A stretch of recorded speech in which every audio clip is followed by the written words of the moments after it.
Okay, so the first thing we need to talk about before we write some code is how are we going to turn something like a pull toy into an actual robot? And the way we do that is by adding electronic components and motors. So the first component we're going to talk about is called a cortex.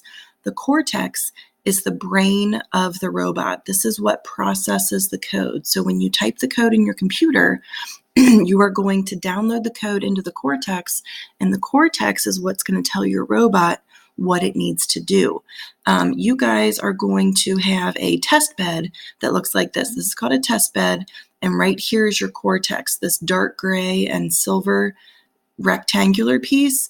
This is your cortex. This is the brain of the robot. This is a very expensive piece, so you need to be very careful with it.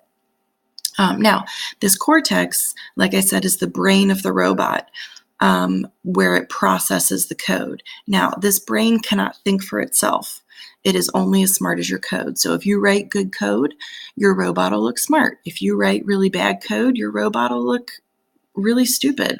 So it just depends on the quality of the code, how well your robot's going to work. In order to run your robot, you are going to need a power source. We use these little blue batteries. If you guys see these blue batteries, Mr. Hartman will show you where they are and how to plug them in.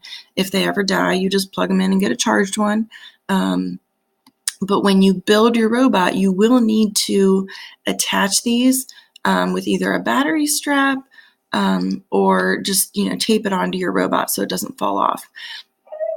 One of the really important things you need to know about these batteries is only put them on the charger if they're dead.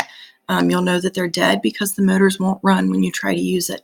When you look at the cortex, these three lights up here, this light up here that says, it says robot, this robot light will turn red. If that robot light turns red, it means your battery's dead. If it's green, it means your battery's good. If it's a yellowish orange color, it means your battery's running low. But don't plug it in until it goes red. So that's your power source.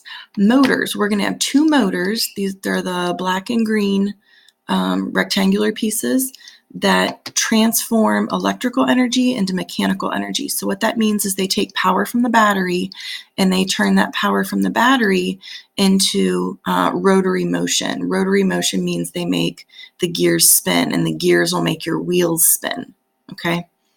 Now the motors can plug into ports that say motor. So when you look at your cortex has these ports over here that say motor. This is the only place you should be plugging motors in.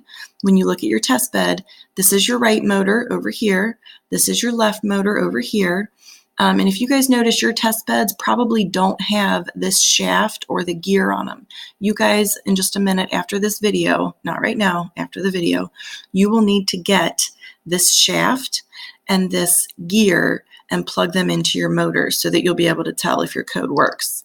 So these motors, you'll notice, are 2-wire motors. They have a red wire and a green and a black wire, a red wire and a black wire.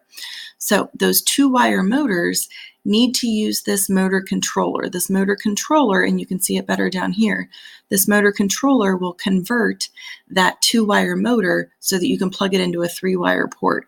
We are only going to use ports 2 through 9 when we write our code. Ports 1 and 10 on most of these cortexes are broken. So we are actually not going to use ports 1 or 10. We are only going to use ports 2 through 9 on the cortex. Now, I don't care which ports you use. As long as you write your code properly, it doesn't matter which port you use because you will tell your robot which port you plug those motors into. But this motor controller, it is very important that you use that motor controller on your motors. You cannot plug your motor directly into ports 2 through 9. You have to use this motor controller to convert it from that 2-wire signal into the 3-wire signal. Okay, when you plug that motor controller into the motor, make sure you match up the black and red wires. So the black wire on your motor should match up to the black wire on the motor controller, and the red wire on your motor should match up to the red wire on your motor controller. Then when you plug the motor controller into the cortex, the black wire should be on the outside. And you should be able to notice that that's the way that it plugs in the easiest. Now, the next thing that you'll see on your test bed is you will see two sensors. This sensor back here is called a limit switch. It has that metal bar. If you press that metal bar, your switch is activated. Same thing with this bump switch. This bump switch is like a button. You can push it, and when you push it, it's activated. So these two are digital sensors. That means on the Cortex, they will only plug into these digital ports. Digital port 1 starts about halfway down in this set of ports. Ports 1 through 12 are digital. If you look up here at the very top, these first 8 ports are analog. If you plug a digital sensor into an analog port, it's not going to work. That's a very, very common mistake. So if you're trying to figure out what's wrong with your code and why your button isn't working, check and make sure that it's plugged into the proper port. If it's plugged into analog, it's not going to work. It has to be plugged down here somewhere in the digital ports. So again, this is called a bump switch. This is called a limit switch. They work the same way. They're both digital sensors, and they run on a binary code. So the signal that they're sending to the Cortex, if they're not pressed, they're sending a 0 signal. When you press them, when you push that button or when you push that switch, it sends a signal of 1, and that means they're pressed. So it's a physical switch that you have to touch. It is called a touch sensor.